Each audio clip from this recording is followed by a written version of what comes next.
오늘은 2018년도 우리 교회가 주님의 선교 명령에 구체적으로 응답하는 선교 헌신 주일입니다.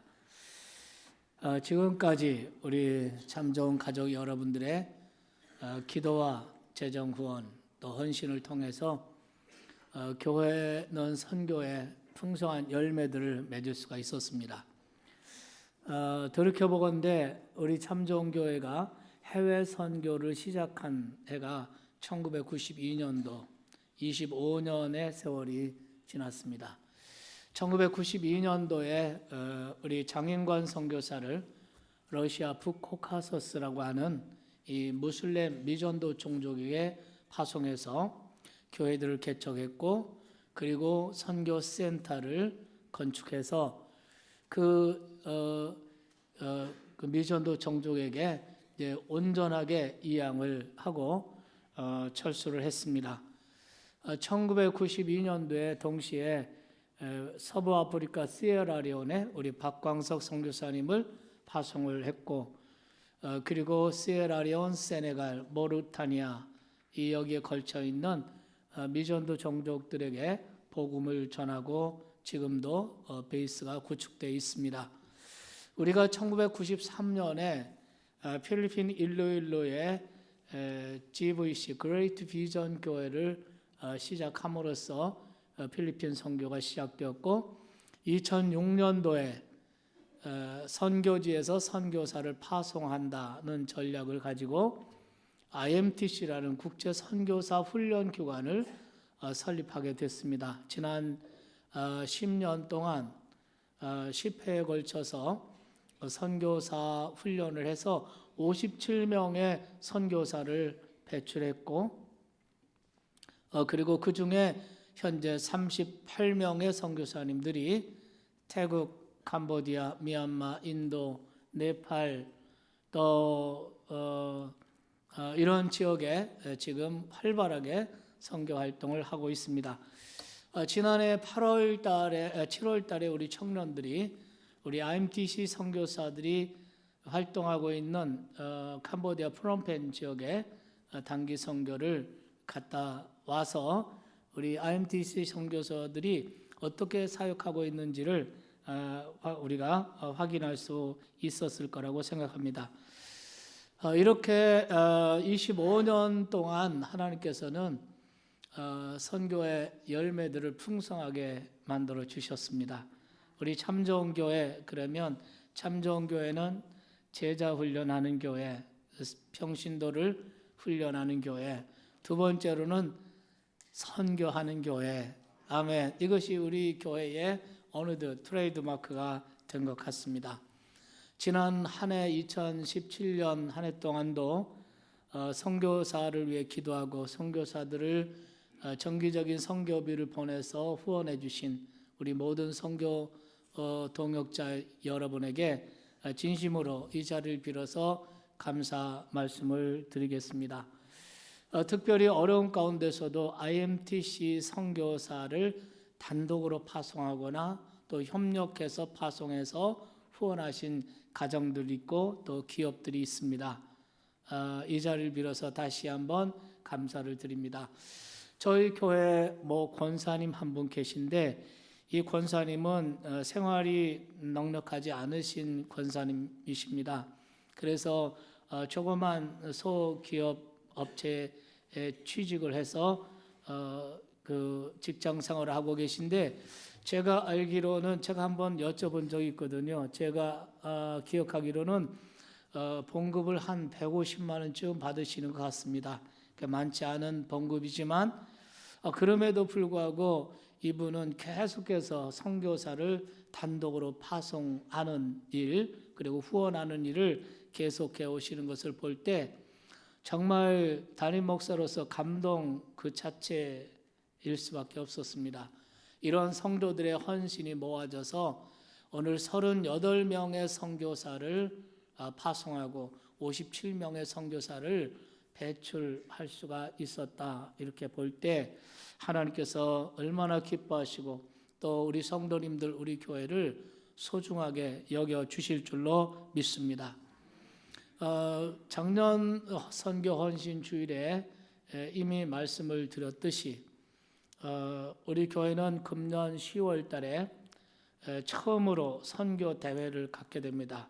IMTC 선교사님들, 각국에 나가 있는 선교사님들을 우리 한국으로 다 초대해서 여러분과 함께, 그리고 또 IMTC를 함께 협력하고 있는 교회들과 협력해서 선교사 대회를 갖게 될 것입니다. 그래서 지금까지 IMTC 선교사들이 각국에서 어떻게 사역을 했는지 여러분 앞에 보고를 드릴 것이고, 또 성도와 선교사, 그리고 선교사 상호 간에 아주 행복한 교제의 시간이 될 것이고, 아멘. 그리고 또한 새로운 전략을 세우고 재훈련을 해서 이제 다시 파송하게 될 것입니다.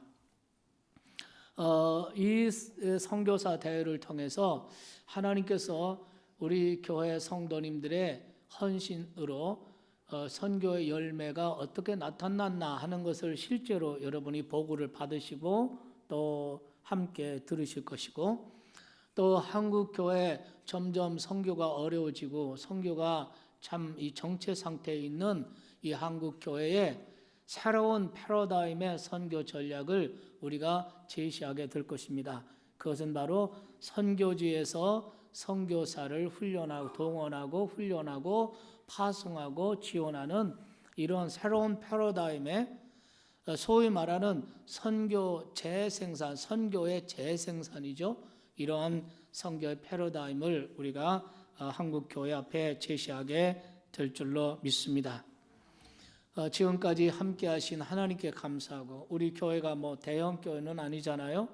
그렇다고 조그만 교회는 아니지만, 그러나 이만한 정도의 교회가 이만한 선교의 열매를 맺을 수 있었던 것은, 첫째는 성령께서 우리 교회에 비전과 전략을 주셨다는 것입니다. 아시아 선교에 대한 아시아 비전을 주셨고, 그 비전을 성취해 나가는 전략, 선교지에서 선교사를 파송하는 전략을 주셨고, 거기에 대한 구체적인 프로그램으로 IMTC라는 선교사 훈련 기관을 주셨고, 그리고 이 일을 함께 동역하는 여러 교회들을 묶어주신 것을 하나님께 영광 돌리고 감사를 드립니다. 우리 교회는 주님 오실 때까지 이 선교 사명에 집중하는 우리 교회가 됐으면 좋겠고, 선교 지향적인 교회, 그리고 여러분 모두가 세계를 가슴에 품은, 세계를 품은 그리스도인, 월드 크리스찬들이 다 되셨으면 좋겠습니다. 오늘 본문으로 읽은 이 성경 말씀은 여러분 너무나 잘 아는 말씀이죠.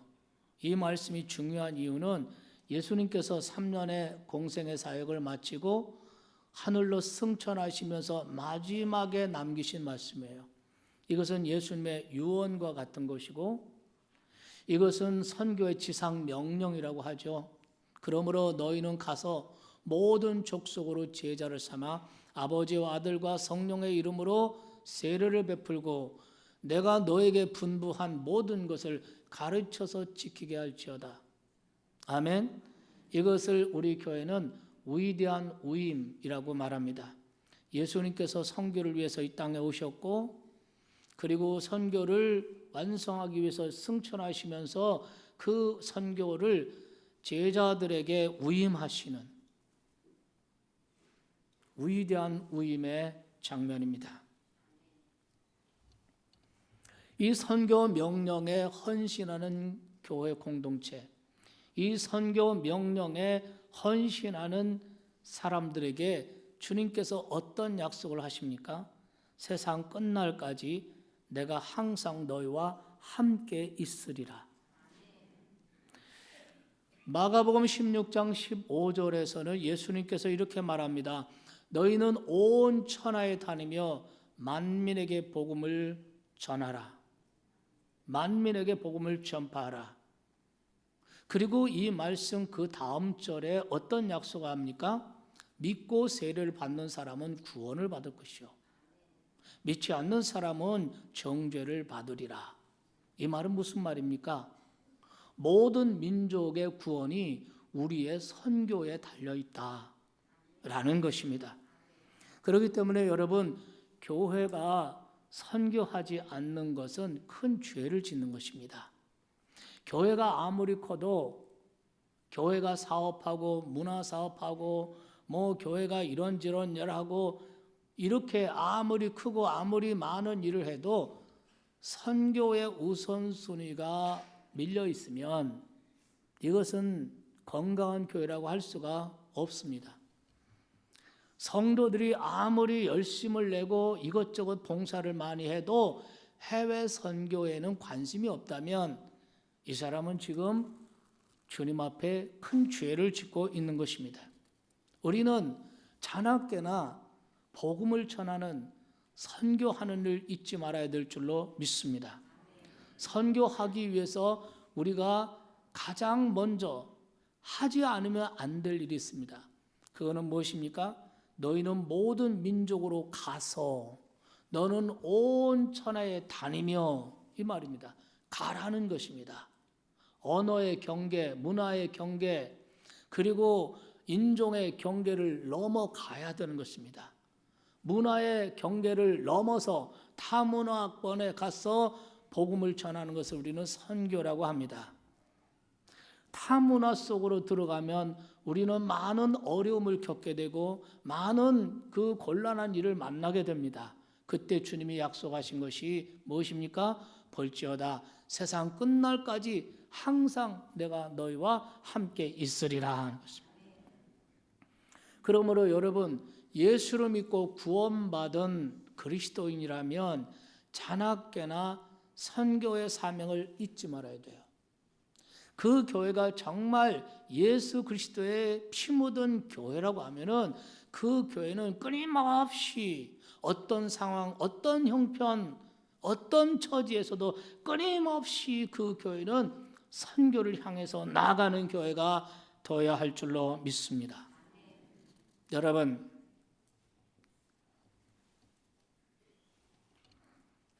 교회가 선교를 우선시하지 않고 교회가 선교를 잃어버리고 선교 열정이 식어지면 또 무관심하게 되면 그 교회는 반드시 병들고 영적으로 병들고 그 교회는 생명이 사라지게 되는 것입니다. 여러분, 18세기, 19세기에 미국 교회가 선교의 그 바람, 선교의 열정이 얼마나 대단했습니까? 미국 교회의 경건주의 영향, 그 후에 선교의 바람이 불기 시작해서 전 세계에 선교사들을 수도 없이 막 보냈습니다. 물론 지금도 선교사 파송 제1위 국가가 미국이라는 걸 여러분 잘 아실 겁니다. 이렇게 선교의 열풍이 불 때 미국 교회가 우리 한국에도 언더우드나 이런 아펜셀러나 이런 선교사들을 수도 없이 보내고 대학을 세우고 학교를 세우고 이렇게 선교를 많이 했습니다. 그럴 때 미국 교회가 얼마나 영광스럽고 얼마나 건강하고 생명력이 넘쳤습니까?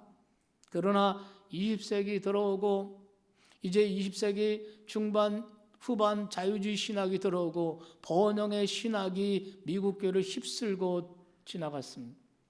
그 후에 선교의 열정이 사라지고 그 다음에 어떻게 됐습니까? 미국 교회가 영적으로 침체하게 되고 속화되고 이러한 모습으로 빠져가는 것을 우리가 볼 수가 있습니다. 여러분, 1884년에 미국에서 언더우드 선교사를 파송할 때 그때 그 교단이 미국 장로교였습니다. 바쿠사 교단인데 이 교단에서 언더우드 선교사 파송하고 마포 3열 선교사 파송하고 많은 선교사를 한국에 파송했습니다. 그리고 연세대학 또 계명대학 이런 대학들을 한국에 설립했습니다. 세브란스 전주 예수병원 설립한 교단이 바쿠사라는 교단입니다. 미국 장로 교단입니다. 그때는 정말 선교의 열정이 있었고 그 교회가 살아 있었고 그 교회가 정말 복음으로 충만했습니다. 그러나 그 교단이 이 선교를 잃어버렸습니다. 선교의 열정 대신에 문화 그리고 사회 참여 이런 일에 관심을 갖기 시작하면서 이 교단이 정말 얼마나 오늘날에 와서 얼마나 속화된 교단이 된지 모릅니다. 이 교단의 동성애, 동성혼을 허용합니다. 그리고 이 교회 땅에서 성직자 목사님이 동성애 결혼식을 주례합니다. 또 동성애자에게 목사 안수도 줍니다. 여러분, 얼마 전에 국민일보에 이 교단에 대한 얘기가 나왔습니다. 이 교단에 속해 있는 한 교회, 그 교단에 속한 한인 교회가 한 2,000명 모이는 이 교회가 그 교단을 탈퇴했습니다. 복음의 가치를 지키기 위해서 정말 그 교단에 자기 예배당, 자기 교회 재산이 그 교단 재단에 다 들어가 있는데 그걸 그대로 다 포기하고 한국 돈으로 약 120억 되는 그 교회 재산을 다 포기하고 사람들만 그 교단에서 나와버렸습니다. 복음적 가치를 지키기 위해서입니다. 여러분, 정말 한순간에 선교를 잃어버리고 선교를 상실했을 때 교회가 속화되는 이런 모습을 한눈으로 우리가 볼 수 있습니다. 한 세기 만에 완전히 세속화에 정말 선봉이 되는 이런 교회가 되고 만 것입니다. 여러분, 교회가 복음에 대한 열정을 가지고 영혼 구원에 대한 열정을 가지고 복음을 전하고 선교하는 이런 일에 교회가 집중할 때는 교회가 생명력이 있고 교회가 기쁨이 넘치고 교회가 파워가 생기는 줄 믿으시기 바랍니다. 여러분, 영혼 구원에 대한 사명을 잃어버렸는데 선교에 대한 사명을 상실했는데 어떻게 그 교회에 기쁨이 있고 생명이 있을 수가 있습니까? 스위스의 유명한 신학자 에밀 브루너는 이런 말을 했습니다. 불은 탐으로 존재하고 교회는 선교함으로 존재한다. 그런데 교회가 선교 사명을 잃어버리고 그리스도인, 예수 믿고 구원받은 크리스찬이라고 하는 사람들이 선교에 대해서 무관심하고 오히려 세상에서 잘되고 복을 받고 세상에서 번영하고 이런 논리에 이런 가치에 휩싸인다면 교회는 세속화되고 마는 것입니다. 단기 선교팀을 보면 단기 선교팀 돌아오는 모습을 보면 공통점이 있습니다. 그건 뭐냐면 갈 때는 정말 은혜를 끼치려 갔는데 오히려 도리어 은혜를 받고 왔다는 것입니다. 네. 그리고 몸은 피곤할 텐데 기쁨이 충만한 것입니다. 어젯밤 12시에 우리 단기 선교팀 들어왔어요. 금요일 밤 12시에 단기 선교팀 들어왔습니다. 한 주간 동안 얼마나 육신적으로 피곤하겠습니까? 그런데 얼굴에는 아주 평화가 넘치고 기쁨이 넘치는 모습을 볼 수 있었습니다. 선교하면 기쁨이 넘칩니다. 선교하는 교회는 기쁨이 충만한 줄 믿으시기 바랍니다. 왜냐하면 선교는 하나님이 가장 기뻐하시는 일입니다. 하나님이 가장 기뻐하시는 일을 하면 우리는 기쁩니다. 하나님이 싫어하는 일을 하면 우리는 우울해지고 슬퍼지고 어두워지는 것입니다. 왜냐하면 우리 안에는 하나님의 생명이 있기 때문에 하나님이 기뻐하시는 일을 하면 내가 기뻐지고 믿습니까? 내가 행복해지는 거예요. 하나님이 싫어하면 아무리 환경이 좋아도 하나님 싫어하는 걸 하면 양심이 불안하고 우울하고 의욕이 없어지고 능력이 없어지는 것입니다. 여러분, 성경은 무슨 책입니까? 성경은 한마디로 선교의 책입니다. 여러분, 하나님은 어떤 분이십니까? 우리가 예배하는 하나님, 성삼위 하나님 어떤 분이십니까? 하나님은 선교의 하나님이십니다. 성부 하나님은 선교를 위해서 외아들을 이 땅에 보내셨습니다. 성자 예수님은 선교를 위해서 육신을 입고 이 땅에 오셨습니다. 잃어버린 자를 찾아 구원하러 오셨습니다. 성령은 어떤 분이십니까? 성령은 선교의 영이십니다. 여러분, 선교의 초기 역사를 기록한 책이 사도행전이에요. 사도행전에 보면 사도들이 성령 충만받아 선교를 어떻게 했나, 어떻게 그 선교의 발자취를 볼 수 있습니다. 그런데 한 걸음 더 깊이 들어가서 보면은 사도들의 발자취가 아니라 바로 성령의 발자취예요. 성령께서 사도들을, 교회들을 어떻게 인도하시고 어떻게 지휘하시고 어떻게 그 선교를 하셨나. 그래서 사도행전은 성령행전이라 이렇게 부르는 이유가 거기에 있는 줄 믿습니다. 그러므로 여러분, 오늘 여러분들이 정말 어려운 넉넉하지 않은 생활 가운데서도 규칙적으로 정기적으로 정해진 선교비를 여러분이 후원하고 선교사님들을 위해서 기도하고 선교지를 마음에 품고 기도한다면 여러분, 하나님께서 여러분을 얼마나 귀하게 여기시겠습니까? 우리 교회가 대교회는 대형 교회는 아니지만 작은 교회지만 우리 교회가 한마음 한뜻 되어서 복음을 위해서 살아간다면 하나님께서 이 교회를 얼마나 소중하고 귀하게 보시겠습니까?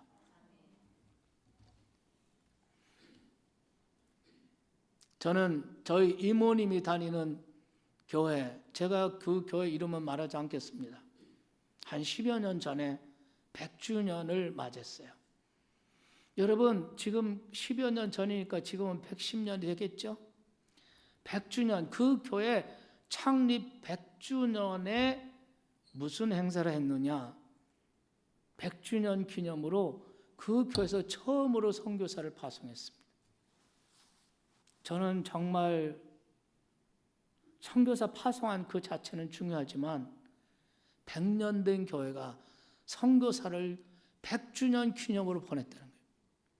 선교사는 100주년 기념으로 보내고 50주년 기념으로 보내는 것이 아닙니다. 선교사는 우리가 해외 선교는 주님의 지상 명령이에요. 교회 공동체가 선교함으로 존재하는 것입니다. 그렇게 볼 때 하나님께서 우리 교회 작은 교회인데 하나님께서 이 교회를 선교하는 교회로 세워주신 거 얼마나 감사한지 몰라요. 1989년에 교회가 저를 위해서 처음으로 성지순례를 보내주셨습니다. 사실 그때 1989년에 저는 비행기를 처음 타게 됐습니다.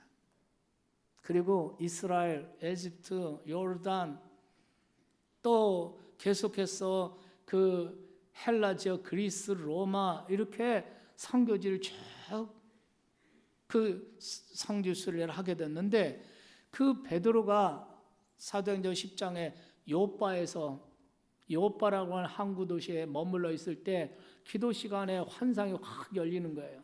하늘에서 신비한 그 보따리가 쭉 내려오는데 그것을 풀러보라. 그래서 이 풀러보니까 거기에 온충 그 곤충들이 가증한 곤충들이 우글우글해요.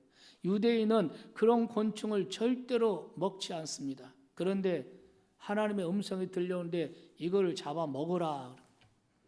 베드로가 놀래가지고 이 가증한 것을 우리가 먹지 않습니다. 율법에 그렇게 돼 있거든요. 그러니까 하나님께서 말씀하십니다. 내가 깨끗하게 한 것을 내가 왜 가증하다고 하느냐.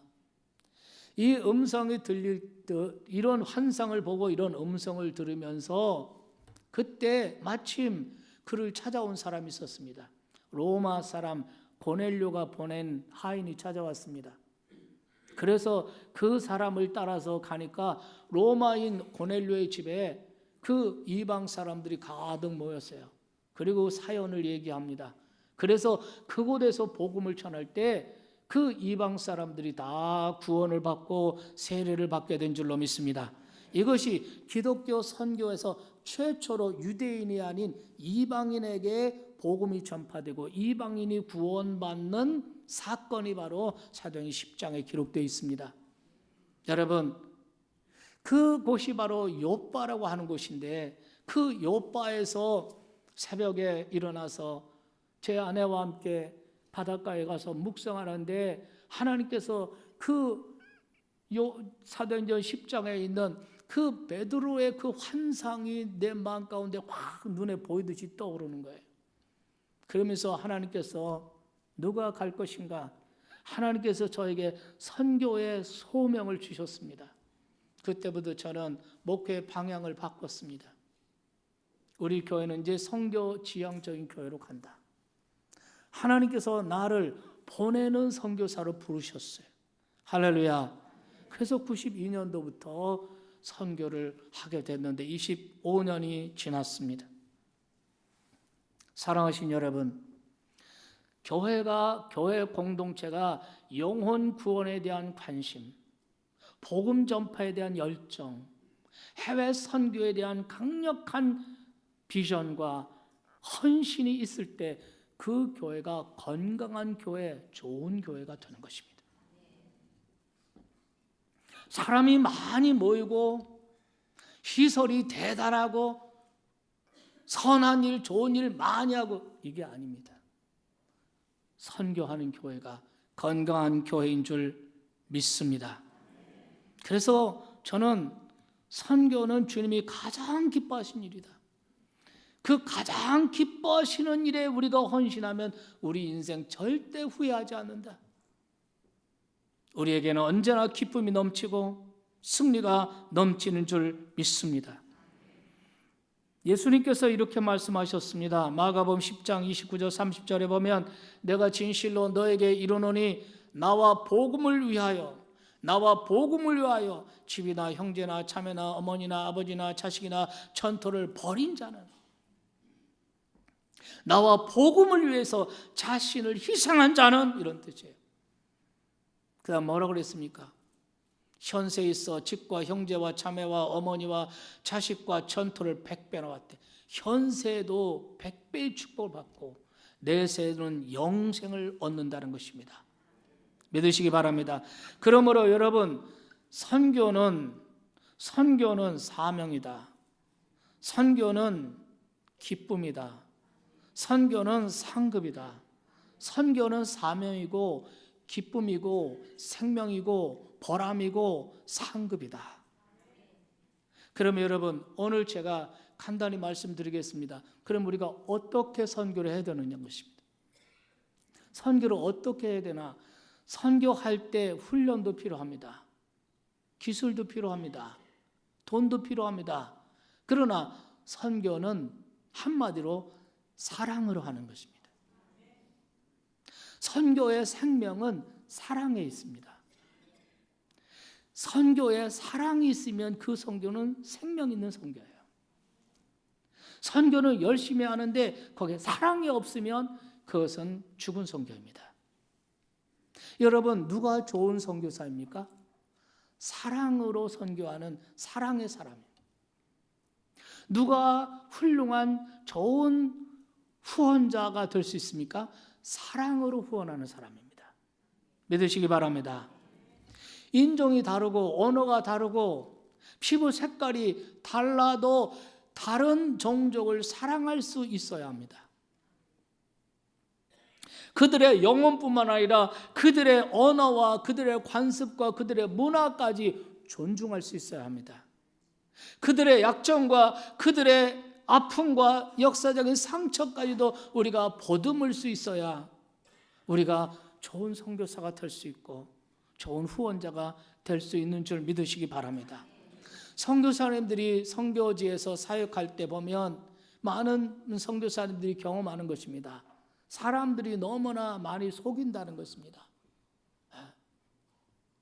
현지 사람들이 선교사님을 속여요. 거짓말을 해요. 앞하고 뒤하고 달라요. 그래서 잠시 동안 한국에 나와 있는 동안에 이 선교지 사람들이 그 선교사님 집에 들어가서 좋은 물건 다 가져가요. 도둑질해 가는 겁니다. 그리고 모른 척 하는 거예요. 여러분, 이렇게 선교사를 속이고 거짓말을 하고 눈가림만 하고 그래도 끝까지 사랑할 줄 아는 선교사가 진짜 선교사입니다. 믿으시면 아멘 합시다.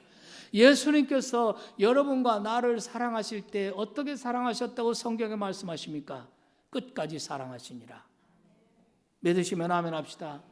예수님은 저와 여러분을 사랑하시되 끝까지 사랑했습니다. 어떤 때는 사랑하시고 우리가 잘못하면 미워하시고 이런 게 아닙니다. 끝까지 사랑하셨습니다. 우리가 우리의 자식을 사랑하되 어떻게 사랑합니까? 우리 자식들이 잘 되면 사랑하고 잘 안 되면 미워하고 이렇습니까?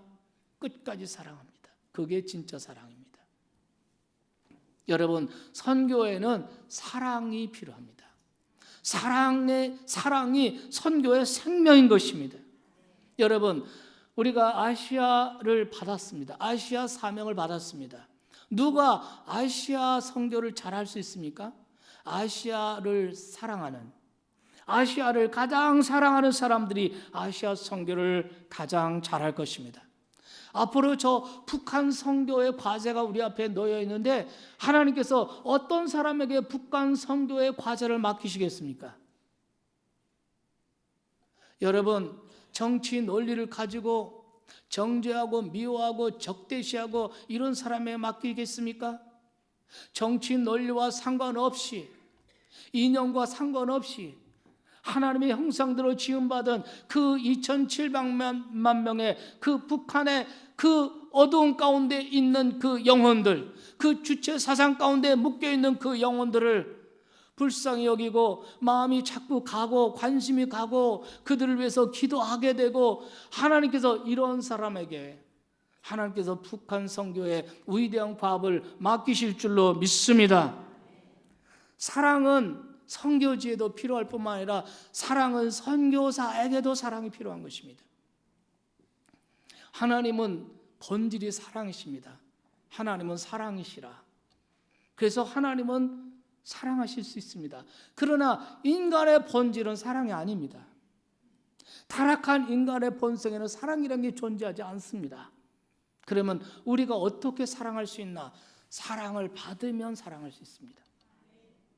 우리가 어느 순간 복음을 깨닫고 하나님의 사랑을 깨닫게 되는 순간이 있습니다. 그 하나님의 사랑에 압도를 당하고 그 사랑 앞에 눈물 펑펑 쏟아집니다. 하나님 나를 사랑하시는구나. 하나님은 나를 사랑하셨구나. 이것을 비로소 깨닫고 눈물이 펑펑 쏟아지는 경험을 하게 됩니다. 하나님의 사랑을 귀로만 듣는 것이 아니라 가슴으로 느끼는 순간이죠. 그렇게 되면 이 사람의 어떤 변화가 일어납니까? 다른 사람을 사랑할 수 있는 능력이 생깁니다. 여러분, 선교사님은 후원교회 사랑을 듬뿍 받을 때 그 사랑을 가지고 현지인들을 사랑으로 선교할 수가 있는 줄 믿으시면 아멘 합시다. 선교의 성공은 선교사가 선교지 사람들을 사랑하는 그 사랑과 후원교회가 선교사님을 사랑하는 그 사랑과 선교사의 사랑과 후원자의 사랑이 합해질 때, 그럴 때 선교의 폭발력이 생기는 줄 믿으시면 아멘 합시다. 그럼 여러분, 우리가 선교사를 어떻게 사랑할까요? 선교사를 마음으로만 사랑하면 되는 것입니까?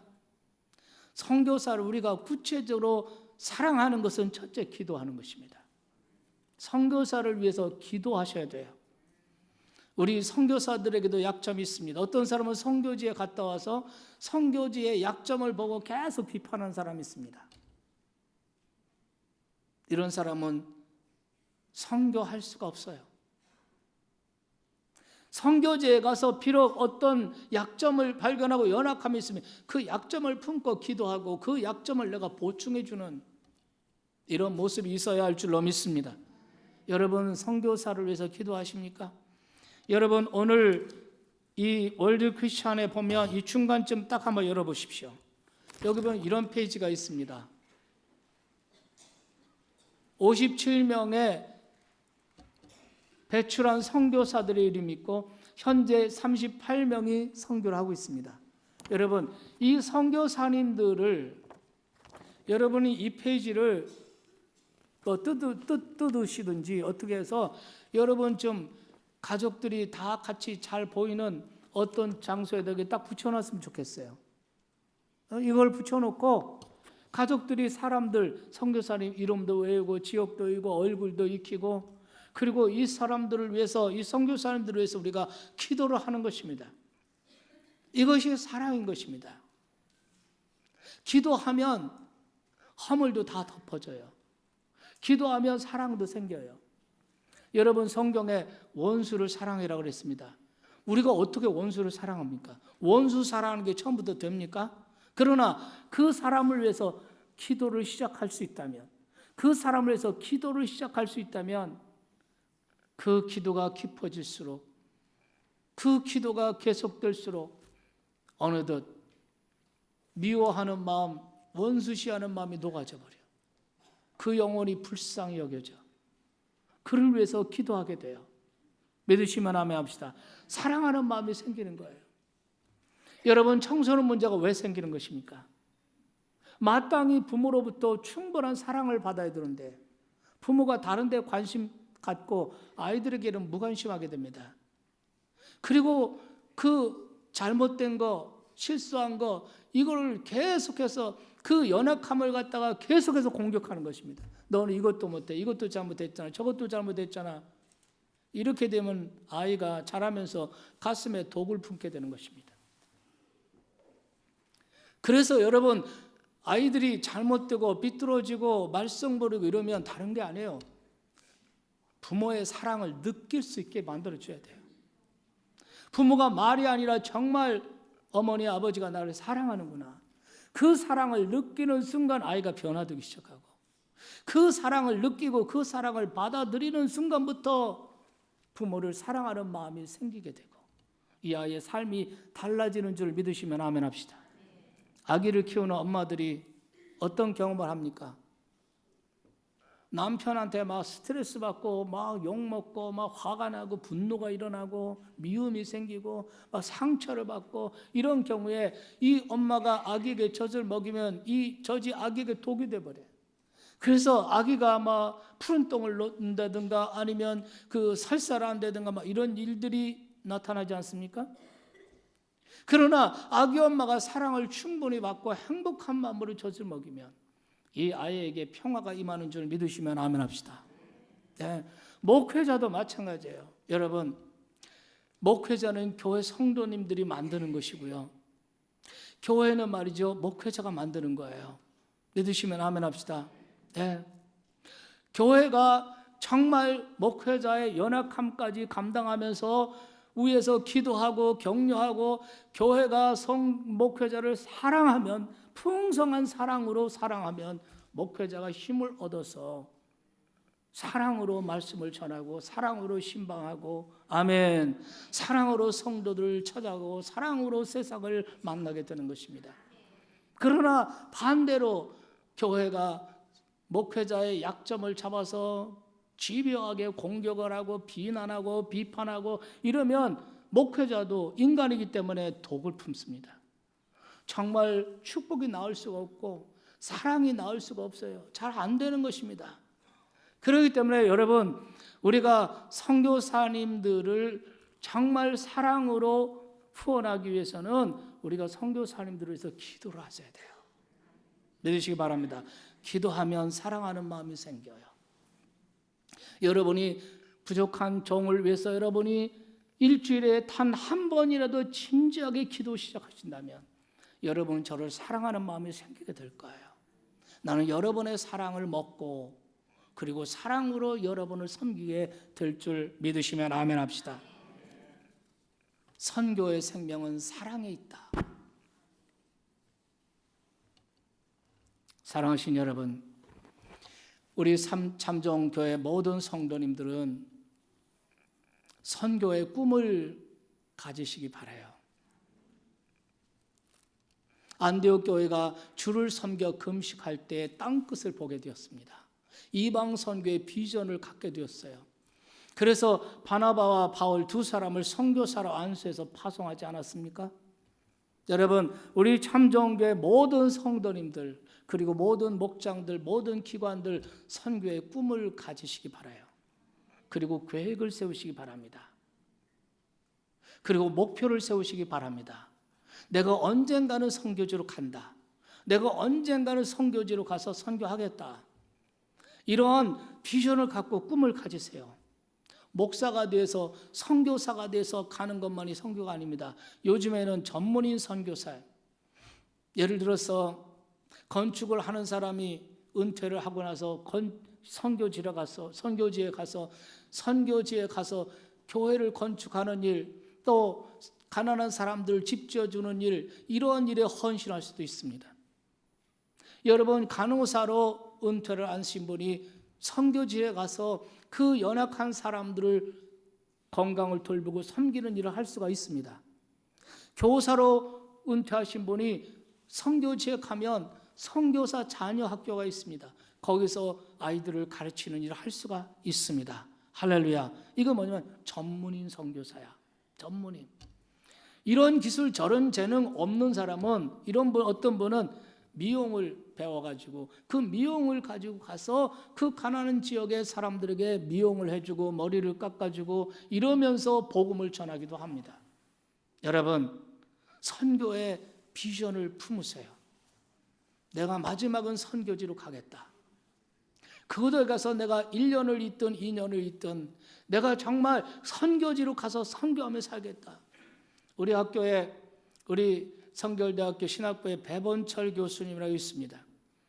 역사를 교회사를 가르치는 교수님이에요. 이 교수님은 방학이 되면 2달 동안 선교지로 가십니다. 한 번은 필리핀에 가시기도 하고 한 번은 남미로 가시기도 중앙아시아로 가시기도 하고 이렇게 방학 되면 가서 선교를 하고 돌아오셔요. 그 사연이 있습니다. 그 사모님이 암으로 정말 사형 선고 받았는데 하나님의 은혜로 고침받은 거예요. 그때 하나님께 기도했습니다. 우리가 남은 생에 선교를 위해서 헌신하겠습니다. 여러분, 학생들을 가르치면서 방학 동안에 가는 거예요.